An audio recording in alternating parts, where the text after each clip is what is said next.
Peggy 16. Sega.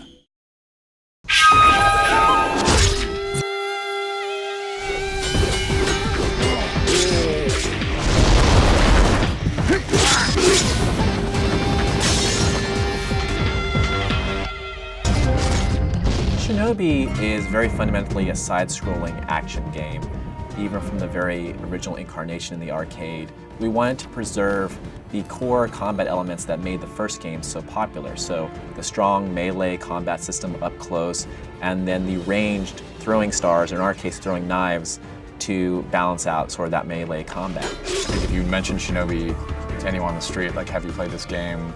Did you own a Genesis? Like, most would say yes. Our main goal was preserving the design and sort of key elements that make the old games great. And that's fundamentally the great and tight combat systems, the interesting locations that you go to, the very cool enemies that you come across, and also that feeling of being just a badass ninja. We want you to be cool, we want you to feel awesome when you're playing this game. So we took those pillars and brought them forth, and we left those intact. But we also expanded upon stuff, so we added more combat moves. The original game was one-hit kills, both in you taking out enemies, but then also you taking damage and dying, so it was really pretty intense. But as the games have progressed, they've become a little bit more involved in the way that you can actually dispatch your enemies, the ways that you can actually combat them. Artwork in Shinobi has always been a very difficult thing.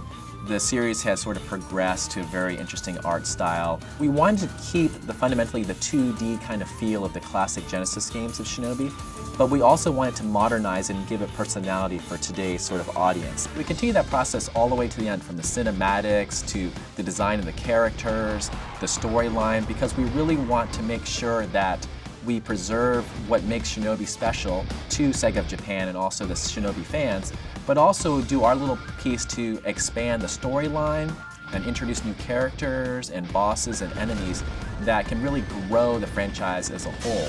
We're expanding the lore of Shinobi, we're expanding the characters, we're expanding the backdrop. You have a game that started on the arcades that is very like a quarter muncher. Once they hit you, you're dead. There's a lot of interesting aspects of the 3DS that compelled us. There was the 3D aspect of the system, and we felt that that could add a nice sense of depth to the worlds that we're building for Shinobi.